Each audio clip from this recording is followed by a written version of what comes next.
Adrian Newey has officially stepped into his new role at Aston Martin, and with that, a wave of expectations has hit the team and its fans like never before. The legendary designer, known for his unparalleled ability to craft championship-winning cars, is now tasked with the challenge of turning Aston Martin into a real title contender. We've seen what he's capable of at Red Bull, where he built machinery that dominated the grid, but the burning question remains: can he do it again? Newey's arrival at Aston Martin isn't just about a new chapter for him, it's about reshaping the entire team. And if history has shown us anything, it's that when Adrian Newey puts pen to paper, or Market's drawing board, magic happens. But this isn't Red Bull, and the obstacles are aplenty. Will he be able to replicate his past successes, or is this just another high-profile signing that fizzles out before delivering real results? Adrian Newey is officially in the building, and apparently his office is already set up and ready for action.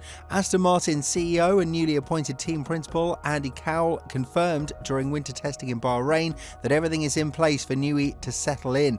Cowell even referenced an old McLaren anecdote about Newey's office makeover that left then team boss Ron Dennis absolutely stunned.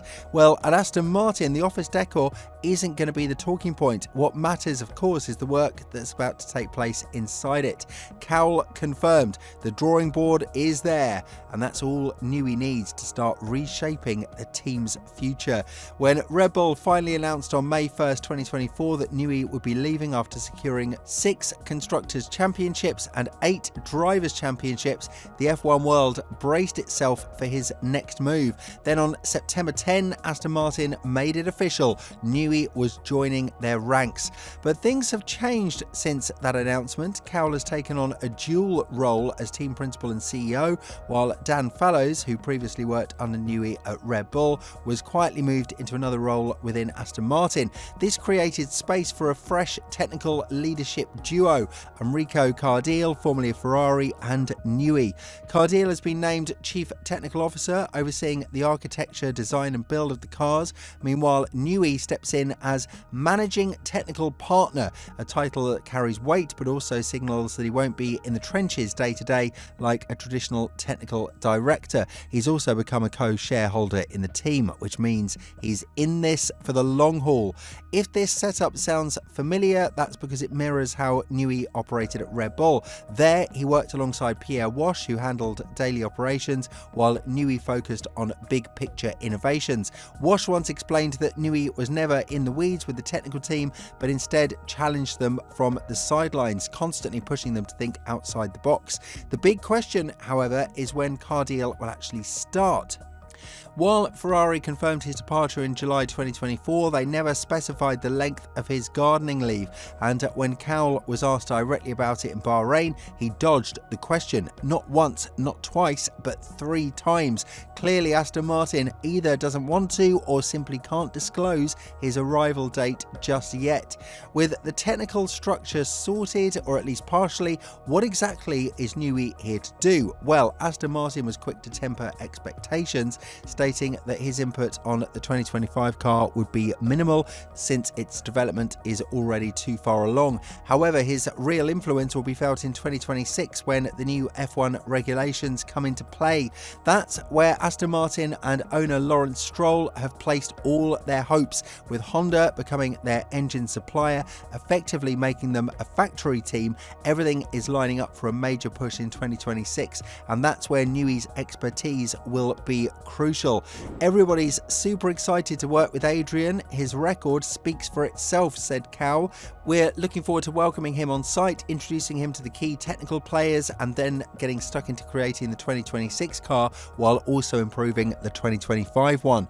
Cowell's wording makes it clear where the priorities lie. Due to the massive performance gap between the top 4 teams and the rest of the grid, Aston Martin is shifting its focus to 2026 earlier than most. While other teams are still refining refining their 2025 concepts. Aston Martin's concept engineering groups are already fully locked in on 2026. Newey's involvement in both 2025 and 2026 is inevitable, but Aston Martin wants to keep the two projects as separate as possible. Cowell emphasising that engineers should focus on either the present or the future, not both, stating, "I've always found that if you have an engineer thinking about today and 12 months ahead, it's always today that gets the focus, and by the time you start thinking about the next year, your brain is already tired."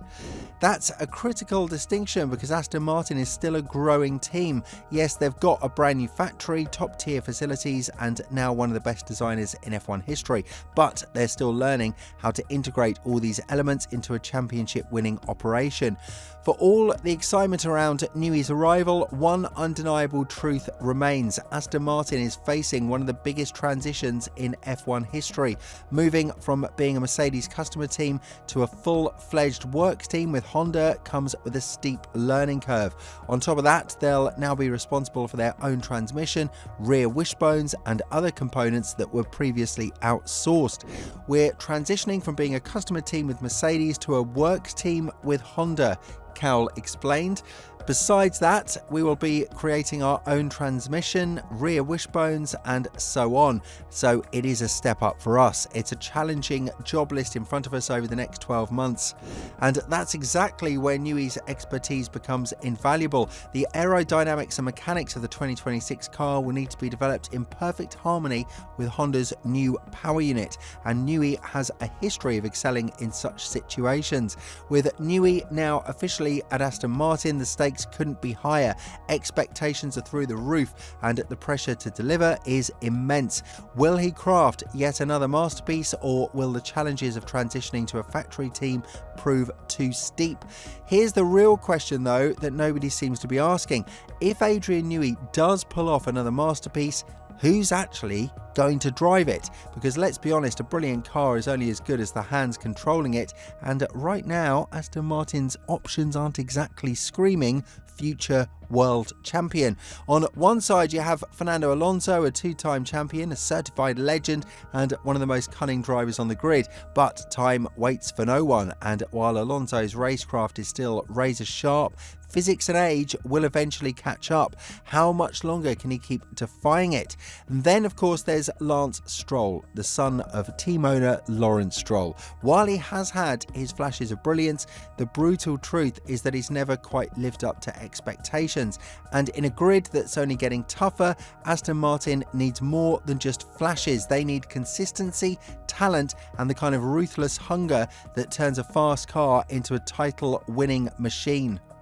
Now, here's where things get interesting. With all the driver shakeups happening in the paddock, one name keeps surfacing in these discussions: Max Verstappen. And let's not forget, this isn't just any driver. It's the guy who turned Newey's machinery into a dynasty, the one who pushed the limits of what was possible and made Red Bull nearly untouchable. If anyone knows how to extract every ounce of performance from a Newey-designed car, it's him. Of course, nothing is certain in F1, and with new talent rising every year, Aston Martin could look to a younger star to lead them into the future. But if they really want to make a statement, if they genuinely want to take the fight to Red Bull, Mercedes and Ferrari, they need more than just a great car. They need a driver who can turn potential into reality. And with the right pairing, Aston Martin might not just be showing up to compete, they might actually be showing up to win. One thing is certain, Newey won't just be sketching blueprints, he'll be shaping the future of Aston Martin. And if there's anyone who can turn a team from midfield hopefuls to genuine title contenders, it's him. The journey has begun and all eyes are on what happens next. What's your take on Newey's move to Aston Martin? Do you think he can work his magic once again? Let us know what you think in the comments below, and have a look at the video that's appearing on your screen right now.